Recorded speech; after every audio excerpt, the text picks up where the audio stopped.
రక్షణ మంత్రి రాజ్నాథ్ సింగ్ రష్యాకు చేరుకున్నారు. మాస్కోలో ఆయనకు మంత్రి అలెగ్జాండర్ ఫోమిన్, భారత దౌత్యవేత్త వెంకటేష్ కుమార్ స్వాగతం పలికారు.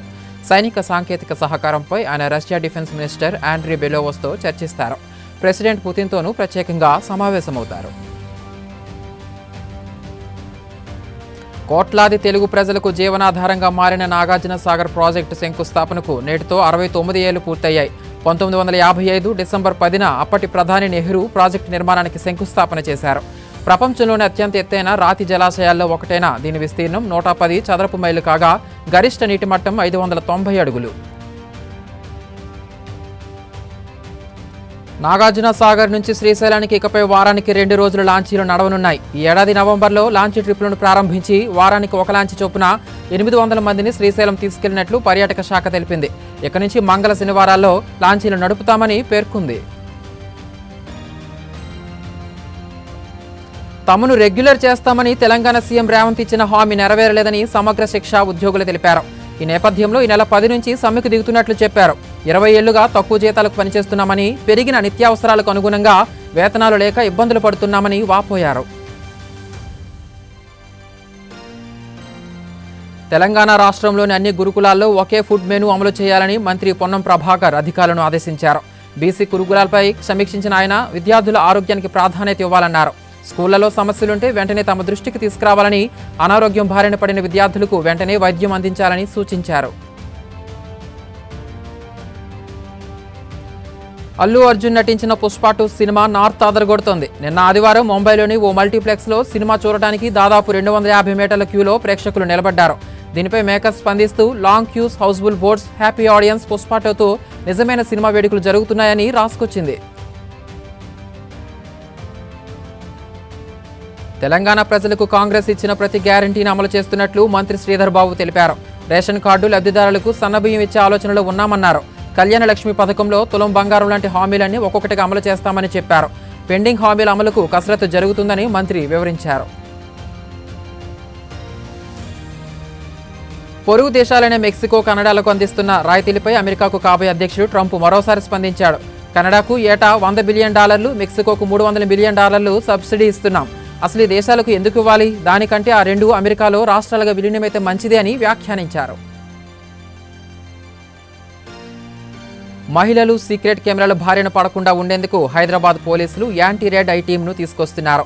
స్టార్ హోటల్స్, లాడ్జీలు, షాపింగ్ మాల్స్లోని ట్రయల్ రూమ్స్, పబ్స్, హాస్టల్స్, హాస్పిటల్స్లో ఎక్కడ సీక్రెట్ కెమెరాలున్నా ఈ టీం వాటిని గుర్తిస్తుంది.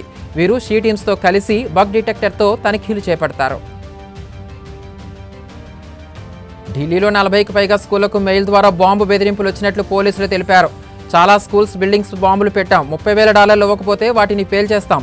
ఈ బాంబులు చిన్నగా కనబడకుండా ఉంటాయి. పేలితే చాలా మంది గాయపడతారు అని ఆ మెయిల్లో ఉన్నట్లు పోలీసులు వెల్లడించారు. స్కూళ్లలో పోలీసుల తనిఖీలు కొనసాగుతున్నాయి. తెలంగాణ తల్లి విగ్రహాన్ని కాంగ్రెస్ ప్రభుత్వం మార్చడం దుర్మార్గ చర్య అని బీఆర్ఎస్ వర్కింగ్ ప్రెసిడెంట్ కేటీఆర్ అన్నారు. హైదరాబాద్లోని గన్ పార్క్ వద్ద ఆ పార్టీ ప్రజాప్రతినిధులతో కలిసి నివాళులర్పించిన అనంతరం ఆయన మాట్లాడారు. రాష్ట్రంలో నెలకొన్న సమస్యలు, అదానీ రేవంత్ వ్యవహారంపై అసెంబ్లీ, మండలిలో ప్రభుత్వాన్ని నిలదీస్తాం. హైడ్రా, మూసీతో సహా వివిధ అంశాలపై ప్రభుత్వాన్ని ఎండగడతామని ఆయన తెలిపారు. ఉమ్మడి ఉభయ గోదావరి జిల్లాల టీచర్ ఎమ్మెల్సీ ఉప ఎన్నిక లెక్కింపు కొనసాగుతోంది. కాకినాడ జేఎన్టీయూలో 14 రౌండ్లలో 9 టేబుల్స్పై అధికారులు ఉదయం 8 నుంచి ఓట్లను లెక్కిస్తున్నారు. టీచర్స్ ఎమ్మెల్సీ ఉప ఎన్నిక బరిలో 5 అభ్యర్థులు నిలిచిన విషయం తెలిసిందే. మొదటి ప్రాధాన్యత ఓట్లలో స్పష్టమైన మెజారిటీ రాకపోతే రెండో ప్రాధాన్యత ఓట్లు లెక్కింపు చేపట్టనున్నారు. విద్యార్థుల్లో ప్రతిభను వెలికి తీసేలా రాష్ట్ర స్థాయి కళాోత్సవ పోటీలు విజయవాడలో ప్రారంభమయ్యాయి. Mimicry, instrumental music, vocal music, జానపద కీర్తనలు, నృత్యం, క్లాసికల్ డ్యాన్స్ తదితర విభాగాల్లో పోటీలు నిర్వహిస్తున్నారు. రేపు కూడా ఈ పోటీలు ఉంటాయి. సత్తా చాటిన వారిని జనవరి 2 నుంచి 7 వరకు భోపాల్లో జరిగే జాతీయ స్థాయి పోటీలకు పంపుతారు. తిరుమలలో భక్తుల రద్దీ తగ్గింది. శ్రీవారి దర్శనానికి 6 గంటల సమయం పడుతోంది. వైకుంఠం క్యూ కాంప్లెక్స్లోని ఒక కంపార్ట్మెంట్లో భక్తులు వేచి ఉన్నారు. నిన్న 7 కొండల వాడిని 73,107 మంది దర్శించుకున్నారు.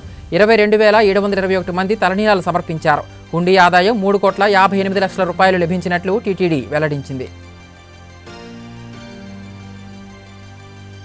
కడప జిల్లా సైబర్ క్రైమ్ పోలీసులు ఎదుట ఎంపీ అవినాష్ రెడ్డి, పీఏ రాఘవరెడ్డి విచారణకు హాజరయ్యారు. సైబర్ క్రైమ్ పోలీసులు నిన్న రాఘవరెడ్డికి 41A నోటీసుల నేపథ్యంలో ఆయన ఇవాళ విచారణకు హాజరయ్యారు.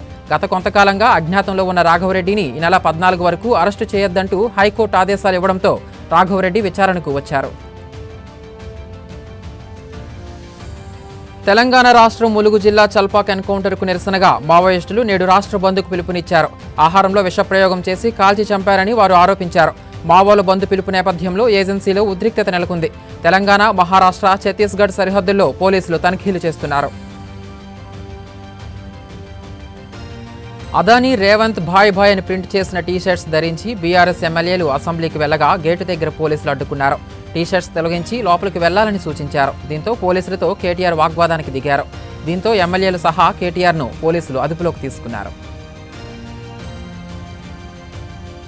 విజయనగరం జిల్లా భోగాపురం మండలం నారుపేట జాతీయ రహదారిపై ఘోర రోడ్డు ప్రమాదం జరిగింది. శ్రీకాకుళం నుంచి విశాఖ వెళ్తున్న లారీని వెనుక నుంచి వ్యాన్ ఢీకొట్టింది. దీంతో వ్యాన్లో మంటలు చెలరేగాయి. ఈ ప్రమాదంలో వ్యాన్లో ఉన్న క్లీనర్ మంటల్లో చిక్కుకొని సజీవ దహనమయ్యాడు. అగ్నిమాపక సిబ్బంది మంటలను అదుపు చేశారు.